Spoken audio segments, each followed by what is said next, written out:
மக்களின் முதல்வர் செல்வி ஜெயலலிதாவின் கோரிக்கையை ஏற்ற மத்திய அரசு சென்னையில் சர்வதேச தரத்தில் முதியோருக்கான பிரத்யேக மருத்துவமனை அமைக்க 150 கோடி ரூபாய் நிதி ஒதுக்கியுள்ளது. இந்திய வர்த்தக தொழில் கூட்டமைப்பு மற்றும் தமிழக அரசும் இணைந்து சென்னையில் தொலைநோக்கு திட்டம் 2023 கருத்தரங்கம் நடைபெற்றது. இதில் பங்கேற்ற தமிழக அரசின் சுகாதாரத்துறை செயலாளர் டாக்டர் ஜே ராதாகிருஷ்ணன் பின்னர் செய்தியாளர்களிடம் பேசினார். அப்போது மக்களின் முதல்வர் கோரிக்கையை ஏற்று சென்னையில் சர்வதேச தரத்தில் முதியோர் சிறப்பு மருத்துவமனை அமைப்பதற்கு அனுமதி அளித்துள்ள மத்திய அரசு 150 கோடி ரூபாய் நிதியும் ஒதுக்கியுள்ளதாக தெரிவித்தார்.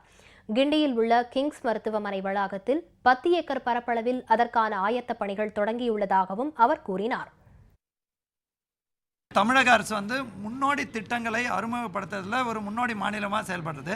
ஏற்கனவே 2011ஆம் ஆண்டுக்கு பிறகே முதலமைச்சர் அவர்கள் நேஷனல் இன்ஸ்டிடியூட் ஆஃப் ஏஜிங், அதை முதியோருக்கான ஒரு இன்ஸ்டிடியூட் தொடங்கணும்னு சொல்லி இந்த ஆண்டு மத்திய அரசு நிதிநிலை அறிக்கையில் மாநில அரசு கோரிக்கை ஏற்று அது அறிவிப்பு வெளியிடப்பட்டுள்ளது. அது கிங்ஸ் இன்ஸ்டிடியூட்டில் 10 ஏக்கர் இடத்தில் மத்திய அரசு 150 கோடி ஒதுக்கீடு செய்து சென்னை மருத்துவக் கல்லூரியோட இணைந்து செயல்படும்.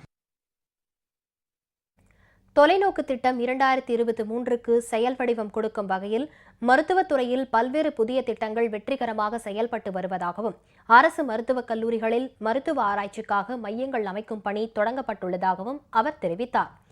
மேலும் தமிழகத்தில் கடந்த 3 ஆண்டுகளில் புதிதாக 172 ஆரம்ப சுகாதார மையம் தொடங்கப்பட்டுள்ளதாகவும் தெரிவித்த சுகாதாரத்துறை செயலாளர், இந்தியாவிலேயே சுகாதாரத்துறையில் சிறந்த மாநிலமாக விளங்கும் தமிழகத்தை சர்வதேச அளவில் தரம் உயர்த்த நடவடிக்கைகள் மேற்கொள்ளப்பட்டு வருவதாக தெரிவித்தார்.